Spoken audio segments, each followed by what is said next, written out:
Hi, so today I'm going to show you how to fix a valve that is sticking or is stuck. You'll see this a lot with students. They'll come up and one valve will be completely pressed down and they're like, it's not working and it won't come out, and so you have to do some interesting things. So the first thing you're going to want to do is you're going to take some valve oil. Oh, I should go over that first.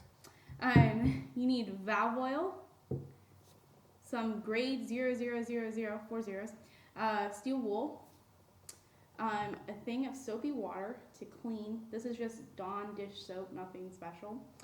And I have a soft cloth here for drying later. And if you're having a really hard time, you can use pliers or you can use WD-40 if it really won't come out. So we're going to work with our first valve here today. And the first thing we want to do, assuming that we can't move these caps at all, we're going to take our valve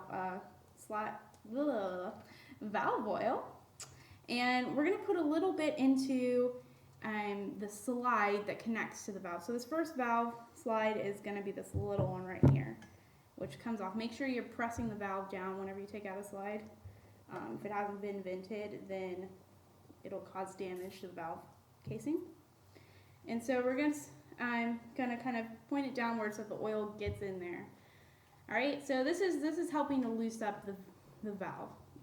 So this will work sometimes in like a less severe case, but if it's a really severe case and it's not working, we're going to put a little bit on our caps to get them moving too. Oops, excuse me. So we can really work on getting this out. I'm just going to let that sit for a few minutes. I'm going to go ahead and put this back in here. So now we're going to get moving on our caps. We're going to remove the valve entirely. And if the cap still won't move after using WD-40, then you can use pliers to get around it and kind of give you some more leverage on it.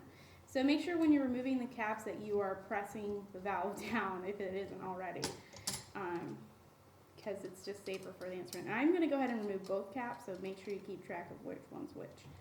All right, and once you've removed the cap, you can go ahead and pour some more valve oil, assuming that this isn't moving at all. And at this point, you should be able to move it around a little bit and go ahead and pull it out.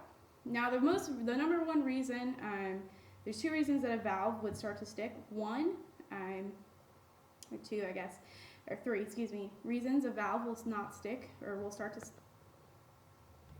There are three reasons a valve will stick.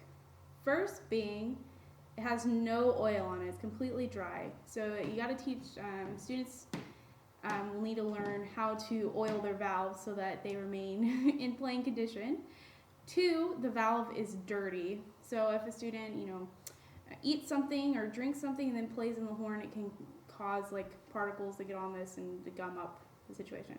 Or three, you have a bend or dent somewhere on your valve or inside the valve casing, which is not good. If you have a dent or ding, you're going to have to take that to the store to get that fixed.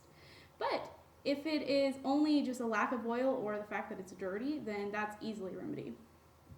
So I'm going to show you how to oil in a minute, but we're going to pretend that this is a really dirty valve and we need to wash it.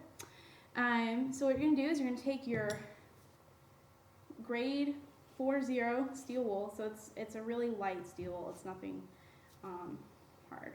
And we're going to put it in our soapy water. Okay?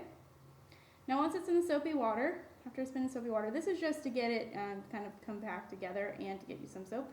We're going to gently scrub the valve, like so.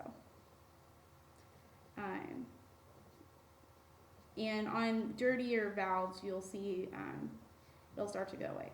So once you've kind of scrubbed at it and you think you've gotten all the gunk off of it, you can put that back in your water. And you're just going to run it under tap water. Really simple, so I'm going to do that right now. Getting all of the soap residue off, you're going to want to let it air dry. To speed the process, you could use a hair dryer on a low setting or even just a fan. So we're going to do that right now. So once your valve has finished drying, we can start putting it back together. So what I like to do is we have stuff that keeps our instruments held up. But for now, I'm just going to use my hand to hold it up and the pressure from my arms. So we got to put this back in correctly. So this is the first valve, and you need to line up the valve guide. On my cornet, my valve guide is that little notch right there. And it's going to line up with the notch that's inside the valve casing. So pretty simple. If you have one that has a notch on both sides, it's the bigger notch that you're going to line up, just for reference. So I put it in here, and with it just slightly in here, I'm going to place the tip of the oil and start squeezing and just spin. And you really want it to get quite saturated. You can't have too much oil. I can guarantee that. So that looks good. So now we're just going to work it in. Okay, it's moving up and down, which is really good. And that's what you want. So if it's still not moving up and down, just add more oil. That's what you should do. But since this one is moving up and down, I'm just going to make sure that it's locked into place. And I'm going to go ahead and secure the top cap on.